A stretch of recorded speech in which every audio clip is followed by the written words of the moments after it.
So then we get the cage match between Drew McIntyre and Karrion Kross with his cohort Scarlett. And again, a cage match in the middle of the show, blah, blah, blah. I know that's the way they do things these days. They started at 100 miles an hour and they went back and forth. And it's kind of the same match that everybody does now in one of these. There's nothing left to do. They're not going to have any blood in a cage. They've had so many cage matches. There's nothing wrong with Drew McIntyre, and there's nothing really wrong with Karrion Kross, but I don't know whether yet we're seeing. He looks more normal with his stylish haircut than with the bald head. He kind of looked like a halfway dangerous man, a thoroughly dangerous man. But with the hair, he kind of looks like a pissed off CPA with a jacked up body.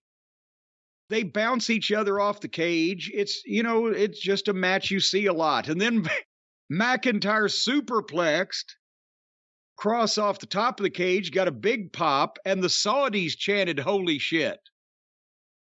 So now they've even got the American profanity down. But then, apparently, obviously, the WWF or WWE cage rules are you can escape.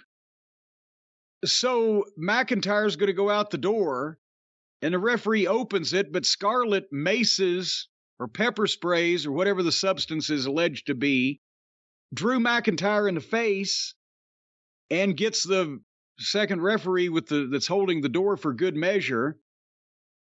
And then Karrion Kross is going to crawl out, but McIntyre catches him. And then Scarlett closes and locks the door. And McIntyre starts to climb out. But then Scarlett opens the door and Kross is trying to crawl out. But McIntyre still climbs over and jumps down on the floor and beats Karrion Kross out, crawling through the. Was this another rotten fucking finish? Because I wrote the words rotten, underline finish. Well, you brought up finishes from the past. It's a finish we've seen in the past, famously with Hogan and Orndorff both getting out at the same time, but lots of guys throughout the years trying to get out at the same time, and one does and one doesn't.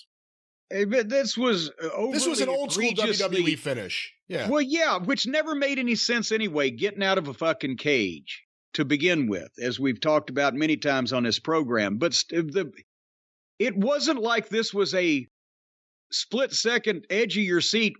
Oh, my gosh, he just pulled that out. It was more like, well, all he has to do is jump down. This other guy's barely moving. It seemed flatter than a plate full of piss to me. But they have to get so fancy. Everybody's got to get fancy. Apparently, this was another show, because I think it happened maybe a month ago, where Drew McIntyre was really sick with the flu, and he still worked the match. Yes. So change your thoughts about this at all, knowing that he was really sick? Well, no, he didn't come up with the finish while he was under delirium from a fucking high fever. It's not his fault. I'm not knocking Drew McIntyre. I'm saying they're limited. They have these cage matches all the time. I'm not suggesting they bring more furniture into the cage like they do with sometimes, but there's no blood. I don't think I didn't see, the animosity needed for a cage where they're going to rip each other limb from limb, and a fucking blah finish where once again, nobody really won, nobody really lost. It just kind of, it's over. I think they've just done all this shit too much. And now it's just the same shit.